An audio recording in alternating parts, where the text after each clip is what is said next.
I've been feeling negative for the last few days. Sure. I have. You I were woke up today emotionally feeling much affected. better. We all were. And I was, before you tell your story, I just want to point out, and because this will make you laugh, and I was talking to Amy about it on the phone, and she was like, I didn't want to bring it up because I'm so sad about it. Okada's her favorite dude. It has been for a while. And I go, look, I know it sucks, but it's wrestling. Everybody moves on. I said, one good thing about New Japan is they always, have somebody else up. And you enjoyed when you watch Wrestle Kingdom, there's a lot of young guys coming up. There's a lot of, cool spots. I'm sure they'll do something really great with all this young talent. And she goes, yeah, Rafe, I know, but they're boys and I need a man. And I was like, oh, fuck. And I'm like, I'm feeling targeted, but also she has a point. Oh no. Yeah, no, my wife, like, she knows Okada. She knows that, like, I love Okada. I told her, like, Okada's leaving, blah blah blah. This is huge. Me and Rafe are gonna have to change the name of the podcast. She's like, is Okan going anywhere? I'm like, no, you're right. Just completely bypasses your fucking concerns and just checks in on her favorite dude. I love that. Yeah, no, it's like she knows that contract season is always kind of tough for me because we always kind of got to watch our heels after Wrestle Kingdom every January. Absolutely. She knows that we're always like. And you know what? Everybody thought that New Japan was absolutely fucked when Nakamura, AJ Styles, and the Good Brothers all left on the same fucking day. You know what I mean? And what happened? Even better wrestling. And so now I've always said it's always next man up. Like, yeah. When Nakamura and AJ Styles left, it was time for Naito and Kenny Omega to step up. Yeah. Kenny Omega left, it was time for Jay White to step up. It was time for Will Ospreay to step up.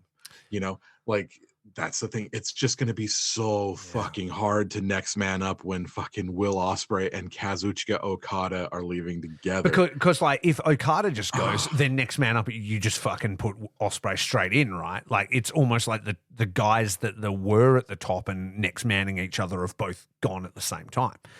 And obviously Jay as well is another one. If Jay was still around and Okada goes, you're like, fucking Jay's the champ or whatever. Like, but it really does feel like there is a tier of New Japan that has been filleted straight off the top. And I'm talking like the guys on the fucking poster. You're talking Okada, you're talking Will, you're talking Jay White, you're talking Tanahashi's down cycling. Naito, he's the champion, yes, but we all know about his medical issues and things like that. He doesn't feel like he's Naito of a few years ago. Sonata's right there, but like he's not hitting for me kind of thing. And so it kind of feels like the top tier of New Japan right now, it always felt like, well, it's fine because Okada can carry it. And then he's gone and you're like, okay, now we're actually jumping an entire step under, an entire rung under. And I enjoy them, but I don't feel like Taichi, Okan, David Finlay, I don't feel like those guys carry the same amount of star power as the guys we've mentioned.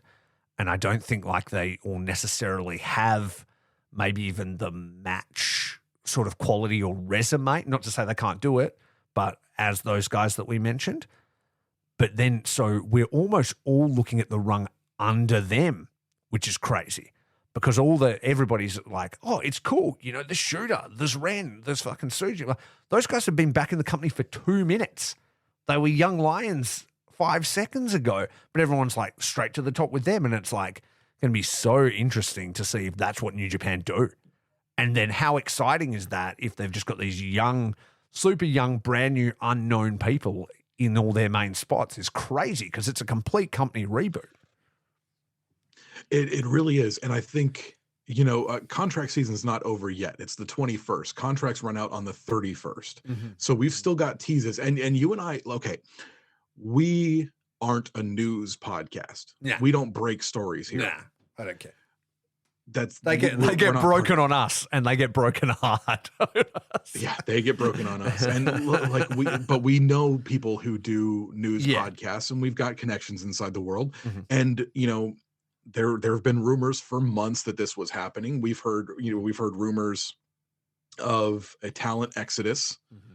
and we've seen that beginning. Yeah, and there's still other talents that are supposedly on, on the chopping block or on their way out and things like that. I mean, even today, fucking Jeff Cobb was teasing leaving. So this is tough. This is real tough. But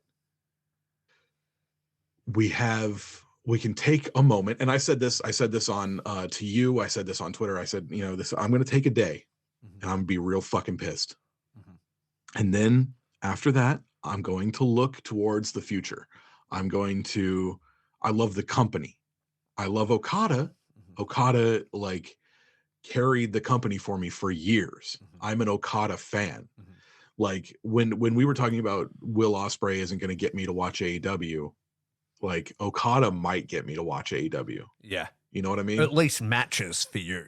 At least matches. If they turn around and they run, Okada and Kenny 5 or 6 or whatever it is in, end of the year. I know Kenny's out, but you know what I mean? Down the future.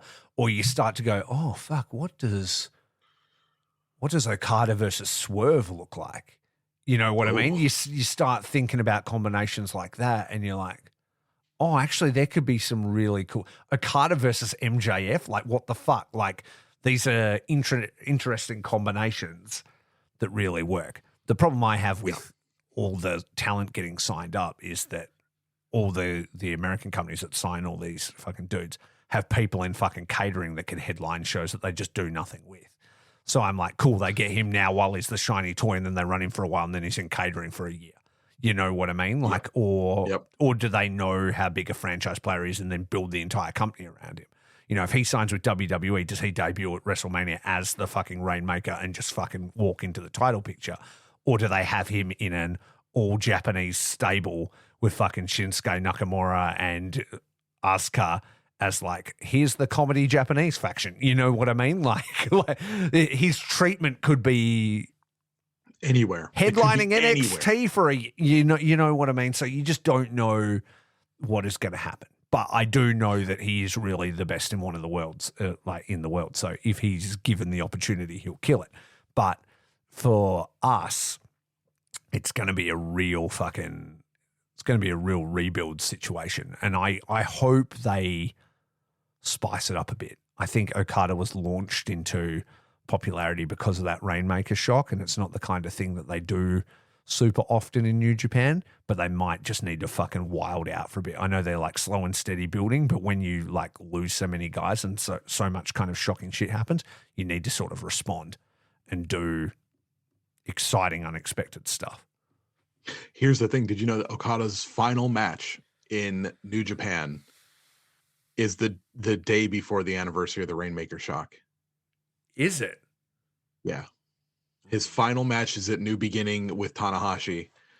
And he's going to be on his way out there. And it's February 11th. February 12th was the anniversary of the Rainmaker shock. Yeah. So they're literally going to like bookend his career with Tanahashi fucking putting him out. He walked into the company over Tanahashi and then Tanahashi sends him out. And he's like, you know what? The entire time you were here, I was still fucking here and I was here to send you out the fucking door as the president of the company.